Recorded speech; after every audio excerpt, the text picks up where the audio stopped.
Bien, muchas gracias, Víctor. Víctor Gómez Ayala, gracias por estar aquí con nosotros. Buenos días.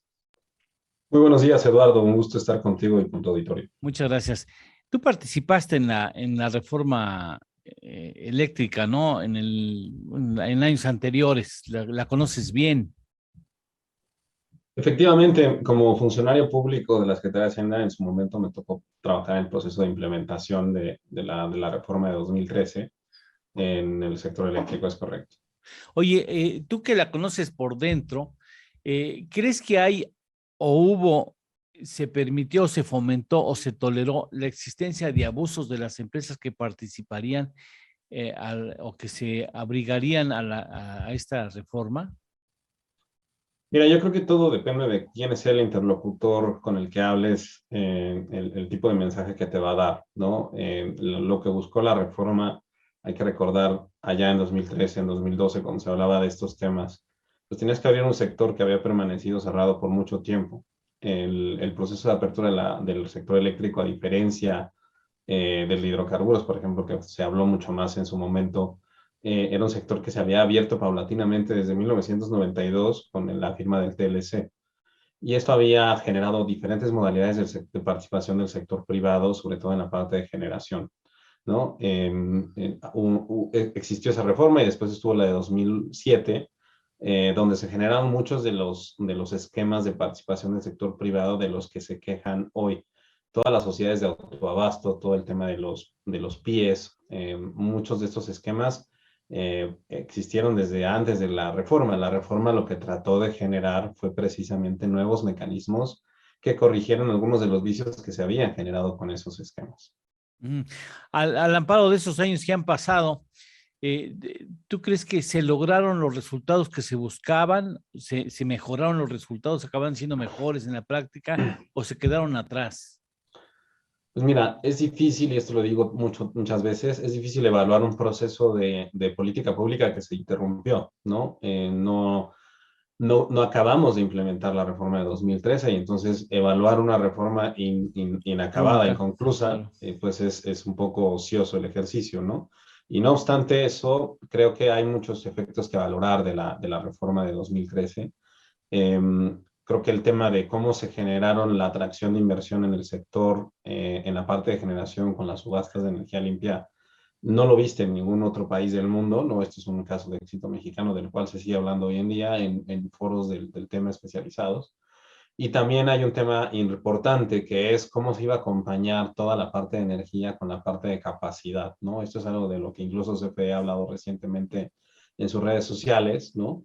Pero sí era relevante que acompañar el proceso de las subastas de energía con las subastas de capacidad, ¿no? Como se interrumpió el proceso, pues tienes un esquema donde tienes más energía sin la capacidad necesaria y entonces CFE se queja de abastecer esa capacidad en el sistema a grandes rasgos, ¿no? Entonces, muchos de los vicios que tenemos hoy, de los problemas, son consecuencia de dos cosas, de que no se acabó de implementar la reforma y de que muchos de los procesos que tenían que acompañar los diferentes procesos licitatorios que se hicieron en su momento están truncos. Ujú. ¿Crees que se abusó, que los particulares han abusado de la CFE hasta donde se pudo implementar la reforma? Mira, hay muchos esquemas donde tienes que la participación del sector privado, sobre todo en estos contratos de autoabastecimiento y en algunos de los PIEs que hoy se conocen como contratos legados, efectivamente la rigidez de los contratos generaba muchos problemas en cómo reconocía el contrato los cambios en precios, ¿no? Al final son contratos que se firman a mucho tiempo, 10, 15, 20 años y las fórmulas de actualización de los combustibles que se utilizan en muchos de estos casos no reconocen de manera directa las condiciones del mercado. Entonces, si de repente tienes condiciones muy rígidas en fijación de precios del gas, por ejemplo, en un ciclo combinado, si las condiciones del mercado cambian drásticamente, pues el contrato puede ser muy rígido.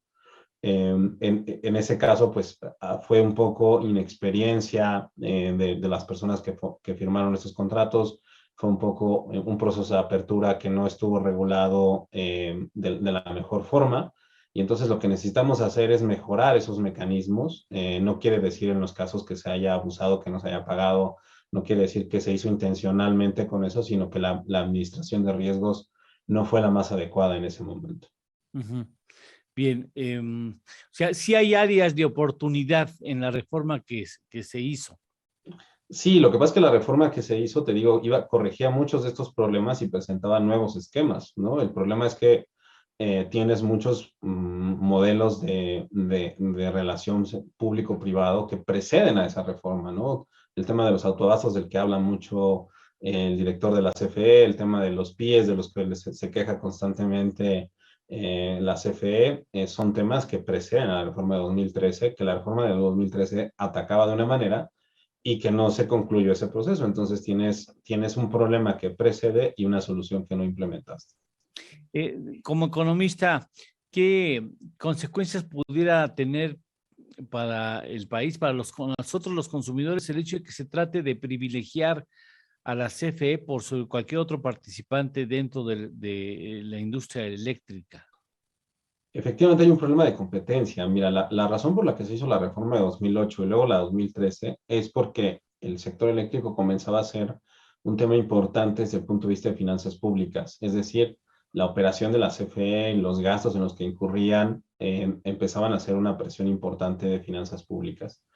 Em, Cuando se abre el sector y cuando se permite la presión del sector privado, lo que se busca es relajar de alguna manera esta presión por diferentes mecanismos. Uno de ellos tiene que ver con la parte de pensiones, que es importante por el pasivo laboral que adquiere la empresa cada que implementa un proyecto o cada que se mete en actividades que toman bastantes años. Por otro lado, tiene que ver con la forma en la que se liquida la energía, de ahí que se haya diseñado el mercado eléctrico mayorista, el famoso MEM, y también tiene que ver con toda la forma de actualización de tarifas, donde pues la matriz de generación de México todavía es muy dependiente de combustibles fósiles y eso hace que este proceso de administración de riesgos implique un costo fiscal importante cuando no se hace de manera adecuada. En la medida en la que la CFE produzca más, participe más, construya más, invierta más, la exposición de las finanzas públicas a esos riesgos es mayor. Entonces, lo que ocasiona eso es que hay más gasto, más recursos que se necesitan, que salen de los impuestos, que salen de la renta petrolera, que se tienen que usar en estas actividades. Y ahí es donde surge la pregunta si podrían utilizarse esos recursos públicos en otras cosas, qué otras necesidades tiene el país desde el punto de vista público para el uso de esos recursos y si pueden sustituirse por recursos de otros agentes en la economía, ¿no? Como economista, ¿cómo ves la insistencia en gobierno en implementar la reforma como la conoces y como la conocemos nosotros? Pues mira, como lo que sabemos de esta reforma es una reforma que cambia toda la operación del sector eléctrico, cambia todos los mecanismos asociados al proceso de regulación, a los procesos de transparencia, a los procesos de determinación de precios, al impacto que eso puede tener sobre los subsidios que tiene que pagar el gobierno federal para implementarla, a las necesidades de inversión del sector a cargo de la propia CFE, a la probabilidad de que la CFE sea capaz de ejecutar estos proyectos de manera exitosa y que sean rentables para el país. Y esto es muy importante porque no se habla de la rentabilidad de la reforma, se habla de un tema que tiene que ver más con soberanía, creo desde mi punto de vista mal entendido por ahí, tiene que Ujú. ver con un tema que habla mucho de que se devuelva la energía a los mexicanos, es el discurso que ha tenido el gobierno, cuando en realidad estamos hablando de la provisión de un servicio, ¿no? Y creo que desde el punto de vista del consumidor, de las consumidoras, el punto es cuánto nos va a costar esto, cuánto nos va a costar en términos del recibo de luz y cuánto nos va a costar en términos de lo que tiene que gastar el gobierno para que esto sea posible y hasta qué punto es sostenible. En ninguno de los tres casos hemos escuchado al gobierno ser puntual en el impacto en tarifas, ser puntual en el costo fiscal y ser puntual en si esto es sostenible a largo plazo y no nos va a causar un problema de deuda en el futuro. Y independientemente de lo que señalas, trastoca los acuerdos comerciales que tenemos tanto con Europa, con el TPP y el TEMEC. O sea, y da la espalda a compromisos ya firmados en ese sentido, y eso sería, pues, bueno, como ciudadano lo creo, muy irresponsable el hecho de que tengas compromisos y que te valga lo que se haya establecido, que haya comprometido México y des la espalda a eso, puede tener consecuencias muy relevantes para el futuro del país. Por supuesto, hay un tema de crecimiento y de competitividad que primero pasa por la parte de los tratados comerciales. Aquí es un tema no es un tema de dichos, no es si el presidente dijo en la mañanera o si el director de CFE dijo en cierto foro. El TPP y el TEMEC están, y el Tratado de Libre Comercio con la Unión Europea están en línea, los pueden consultar cualquier persona que nos esté escuchando, no lo tienen que poner en algún buscador de internet y revisar, pues digo, no, necesitas una persona especializada, pero la manera en que está estructurado los tratados implica que México está comprometido al nivel de apertura en los sectores como está ahorita, ¿no? Una Sí. reversión sobre eso implicaría una violación del tratado, ¿no? Los tratados tienen un rango equivalente a nivel legal, siendo muy simplista aquí, al que tienen los artículos de la Constitución, ¿no? Entonces, pues eso implicaría muchos problemas para el país por los compromisos ya adquiridos, pero también implicaría un problema de incertidumbre importante, ¿no? El atractivo que tiene hoy México o que tuvo en su momento para atraer proyectos en el sector de manufacturas, dada la dependencia del sector energético, particularmente el eléctrico, pues implica que hoy ese atractivo ha perdido, ¿no? Ha cedido frente a otros países y eso implicará un retraso en la atracción de inversiones, en la generación de Claro. empleos y de financiamiento externo. Perdóname que te orilla en una respuesta que a lo mejor no puede ser tan simple como se plantea. Tú dirías, adelante con la posibilidad de hacerle cambios, o dirías, ¿sabe qué? Ni le metan, o sea, ni lo toquen, cabrón. Ya este asunto se va a complicar terriblemente. ¿Cuál sería tu posición como conocedor del tema? Mira, yo creo que el presidente tiene un activo muy valioso. Ese activo implica una mayoría que en el Congreso le dio la ciudadanía, y ese activo es un activo que no han tenido casi ningún presidente desde la transición democrática de nuestro país. Y eso implica ser muy responsable con la administración de este mandato constitucional. Efectivamente, hay muchos temas que se tienen que arreglar en el sector. Hay un tema de cómo se determinan las tarifas, hay un tema de cómo liberar la carga fiscal, hay un tema de cómo administrar el costo pensionario, hay un tema de cómo transitar estos contratos que se quedaron un poco anclados en metodologías que hoy son obsoletas y que tendríamos que actualizar. Y creo que podría utilizar mucho de ese capital político para mejorar cosas que hoy sabemos que no funcionan, en el sentido en el que sabemos con la experiencia de la industria a nivel global que sí es benéfico para el país.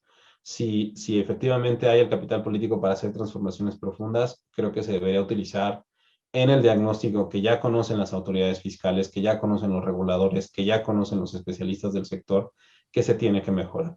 Si fuera por ese lado, bienvenida a los cambios. Lo que vemos hoy, desafortunadamente, es una propuesta en sentido contrario, ¿no? En sentido contrario, cuando el mundo se ha movido a otra dinámica en la industria eléctrica, hay que recordar que esta es una industria global, como bien decían hace rato, la globalización y la digitalización nos han puesto en un mundo completamente diferente, ¿no? Y entonces, utilizar una receta no solo contraria a lo que vemos hoy, sino que probó ser mala en un contexto completamente distinto, pues parece más una receta bastante desastrosa, ¿no? Víctor, muchas gracias por estar aquí con nosotros. Al contrario, Eduardo, un gusto platicar contigo con Y Auditorio. Que tengas muchas buen gracias. día. Espero que pronto nos volvamos a ver y que nos Claro que sí. ilustres sobre esos asuntos. Muchas gracias. Un abrazo. Buen año. Buen año igualmente para ti, tu auditorio. Hasta luego. Muchas gracias.